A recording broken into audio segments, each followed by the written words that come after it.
Bab 10 ayat 45 sampai 52. Pada suatu hari, Yesus dan murid-muridnya tiba di Yeriko. Ketika Yesus keluar dari kota itu bersama murid-muridnya dan orang banyak yang berbondong-bondong, ada seorang pengemis buta bernama Bartimeus, anak Timeus, duduk di pinggir jalan. Ketika didengarnya bahwa yang lewat itu Yesus orang Nazaret, mulailah ia berseru, "Yesus putra Daud, kasihanilah aku." Banyak orang menegurnya supaya ia diam. Namun semakin keras ia berseru, "Putra Daud, kasihanilah aku." Yesus berhenti dan berkata, "Panggillah dia." Mereka memanggil orang buta itu dan berkata kepadanya, "Teguhkanlah hatimu, berdirilah, ia memanggil engkau." Orang buta itu lalu menanggalkan jubahnya. Ia segera berdiri dan pergi kepada Yesus. Yesus bertanya kepadanya, "Apa yang engkau kehendaki aku lakukan bagimu?" Jawab orang buta itu, "Rabuni, aku ingin dapat melihat." Lalu Yesus berkata kepadanya, "Pergilah, imanmu telah menyelamatkan engkau." Pada saat itu juga ia dapat melihat. Lalu ia mengikuti Yesus dalam perjalanannya. Berbahagialah orang yang mendengarkan sabda Tuhan dan tekun melaksanakannya. Sabdamu adalah jalan kebenaran dan hidup kami. Semoga oleh sabda Tuhan diteguhkanlah iman kita.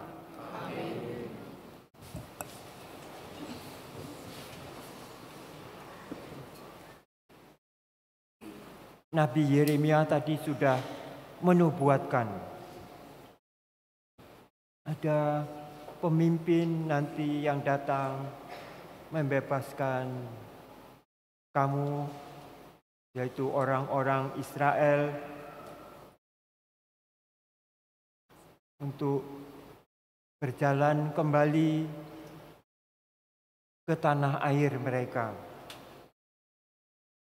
Mereka yang disandera menjadi budak-budak di Babel atau di Asyur, itu sebelah utara Israel, kerajaan-kerajaan yang pernah menduduki tanah Kanaan itu, tanah Yudea itu, dan kemudian mengangkut sandera-sandera itu ke negerinya. Dan Mazmur tadi mengatakan ketika engkau setia, dikatakan sambil menangis menaburkan benih di negeri orang, akan bersorak-sorai, akan mendapatkan kembali tanah air mereka itu.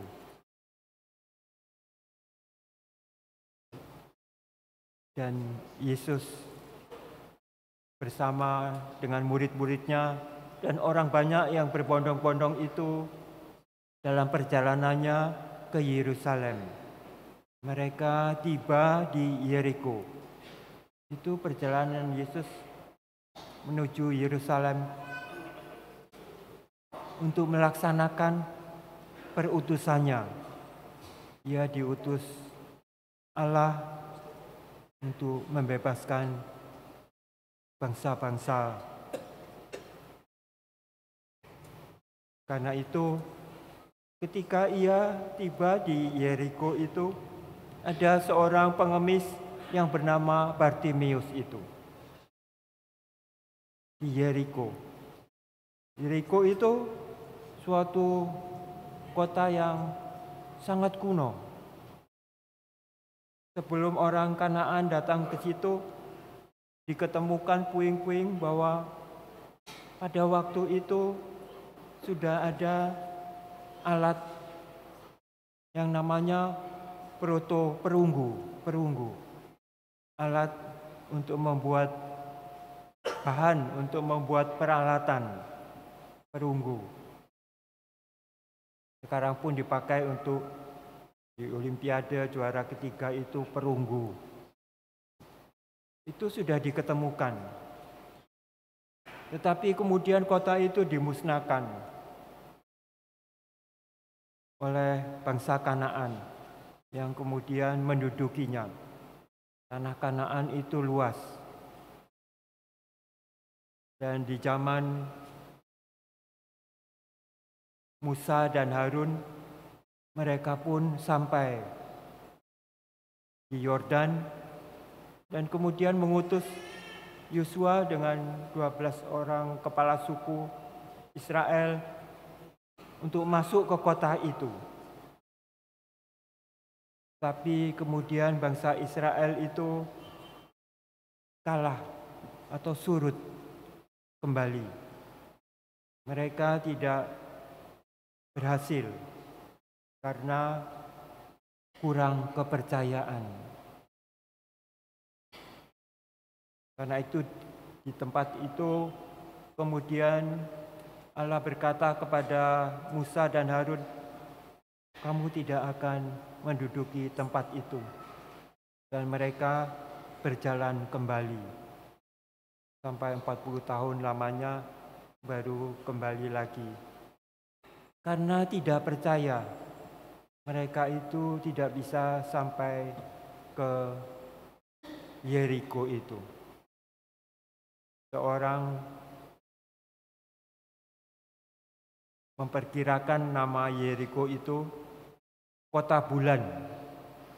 Kita tahu bulan itu pasang bulan purnama, kemudian surut kembali sampai bulan baru, muncul dan hilang. Demikian juga kota itu. Kota itu diduduki oleh Israel, dimusnahkan, dan mereka kemudian yang memiliki kota itu. Sampai kemudian juga diduduki oleh bangsa-bangsa lain juga. Namun kota itu sekarang bernama, masih Yeriko. Itu suatu kota yang 250 meter di bawah permukaan laut. Kita tahu Laut Mati itu 440 meter di bawah permukaan laut. Sangat rendah.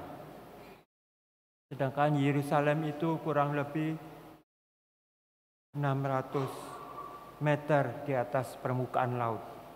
Jadi kalau berjalan dari Sungai Yordan, kemudian ke Yeriko, kemudian ke Yerusalem itu menanjak. Jalannya menanjak sampai 100.000 meter. 1 kilo bedanya tingginya itu. Ketika Yesus melintasi Yeriko itu, seorang pengemis bernama Bartimius berteriak-teriak, Yesus, anak Daud, kasihanilah aku. Dan orang-orang menyuruh dia diam. Tetapi orang itu semakin kuat berteriak, Yesus anak Daud, kasihanilah aku. Maka Yesus berkata, panggillah orang itu.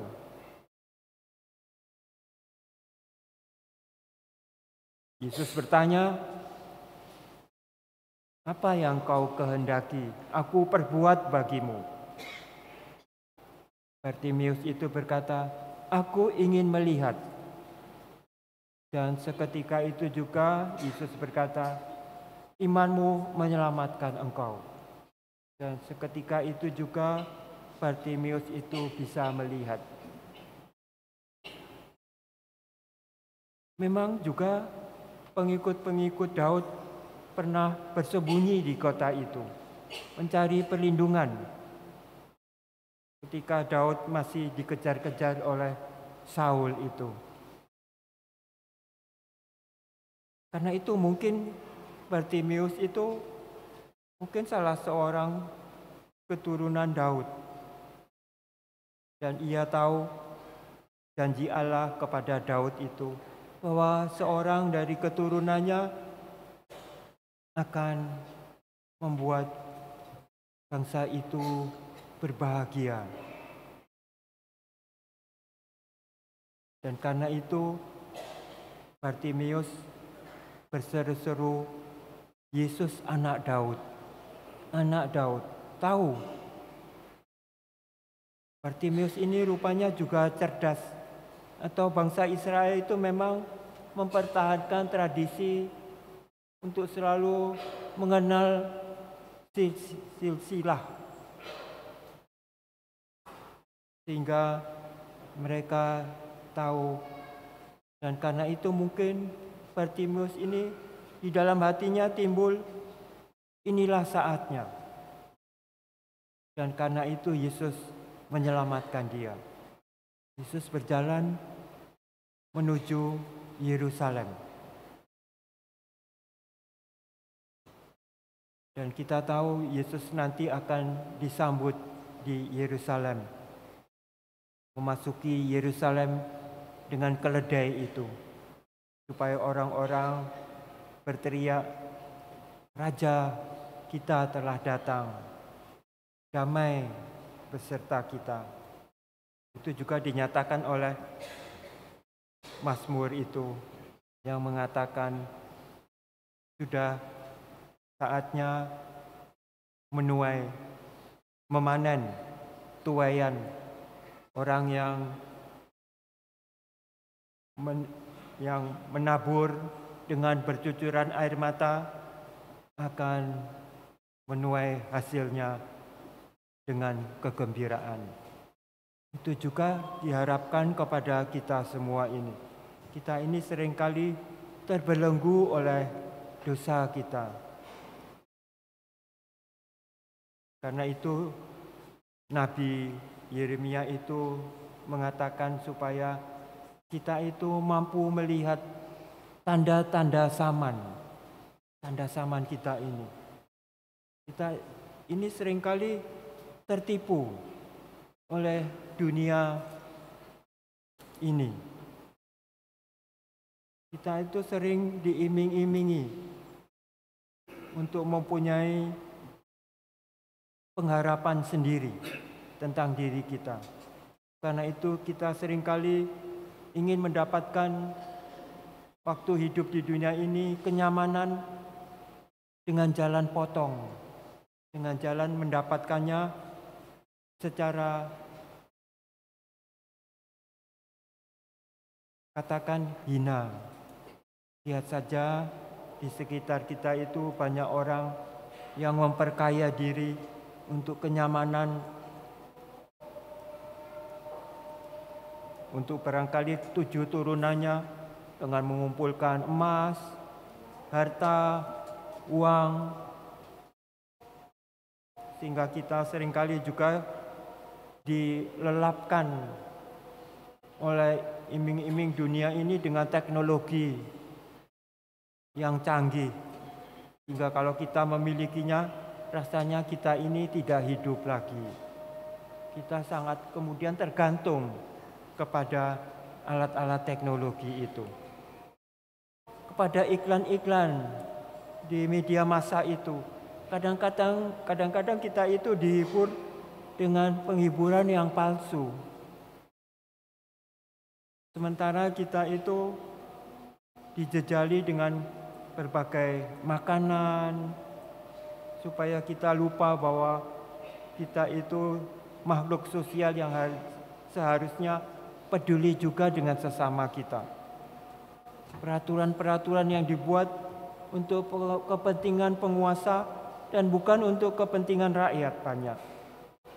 Masih banyak rakyat kita itu, sampai berita di koran kemarin itu 10 orang terkaya di Indonesia ini memiliki kekayaan sama dengan 100 juta rakyat yang menderita. 10 orang terkaya. Itu ditulis demikian dalam bacaan di koran itu. Bayangkan, orang semakin lebar tingginya perbedaan sosial di dunia kita ini. Para elit politik yang memperjuangkan hanya kepentingannya sendiri terjadi di mana-mana. Karena itu kita perlu waspada dan hati-hati. Iklan-iklan itu menghibur kita dengan berbagai pertunjukan. Kita terbuai. Sehingga kita kadang-kadang tanpa sadar mempunyai kepercayaan yang mulai meluntur. Cerita setan-setan atau kekerasan yang kita lihat menghibur orang, tetapi penghiburan yang bukan hiburan yang abadi, hiburan yang sementara saja. Karena itu kita hendaknya mampu melihat tanda-tanda zaman ini, supaya kita dapat mengetahui jalan keluarnya. Yesus menunjukkan bahwa ia dengan ketetapan hati menuju Yerusalem. Ia menunjukkan pada orang yang berbondong-bondong mengikuti dia bahwa tiba saatnya. Ia membuat Bartimius itu melihat kuasa manakah yang dapat berbuat seperti itu. Karena Bartimius yang memanggil Yesus dengan nak, dengan guru, itu ternyata percaya penuh. Oleh imanmu, engkau mendapatkan apa yang seorang yang memimpin, yang hendak memimpin bangsa-bangsa, supaya bangsa-bangsa melihat bahwa seorang penyelamat dunia ini telah datang di dunia ini. Karena itu kita pun hendaknya percaya seperti itu. Doa-doa kita, intensi kita itu kadang-kadang bukan dengan perasaan, bukan dengan kepercayaan yang penuh. Karena itu kita ingin bahwa ditunjukkan, ini permohonanku. Padahal isi permohonan itu sebenarnya ketidakpercayaan. Kalau engkau sendiri meminta, engkau akan mendapatkannya dari juru selamat kita. Ketika engkau meminta, engkau akan menerima. Ketika engkau mengetuk, pintu dibuka bagimu. Syaratnya cuma iman itu. Kita tahu Bapak Paus Fransiskus itu datang dengan misinya kepada kita, kepada daerah yang dikunjunginya. Pertama-tama faith, iman. Fraternity, persaudaraan. Dan compassion, artinya bela rasa, belas kasih, setia kawan dengan sesama yang lemah. Kita itu masih tahu bahwa banyak orang yang lemah di dunia ini. Karena itu kita ingin diperkuat. Kita ingin seperti harapan Paus itu berani untuk tampil sebagai orang yang percaya bahwa segala sesuatu akan terjadi bila kita memintanya. Karena itu panjatkan doa-doa kita dengan sepenuh hati, dengan segenap hati, dengan seluruh jiwa kita. Karena itu adalah hukum yang utama. Compassion, belas kasih, itu artinya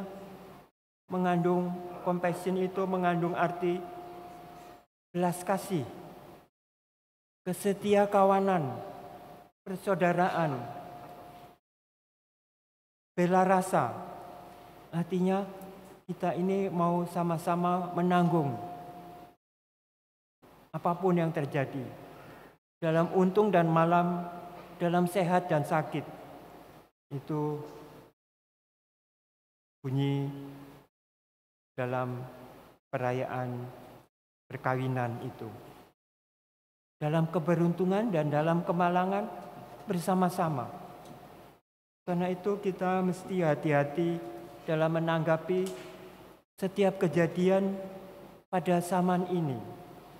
Supaya kita mempunyai iman yang kuat dan percaya bahwa Dia yang datang dahulu kala itu, yang sekarang dikisahkan berbondong-bondong bersama orang banyak itu menuju Yerusalem untuk menerima tahtanya. Karena kita tahu di Taman Zaitun itu Yesus berdoa, "Ya Bapa, betapa aku rindu pembaptisanku itu berlangsung." Dia sudah menunjukkan tekadnya untuk melakukan misinya di dunia ini, membebaskan kita dari kesalahan dan dosa kita.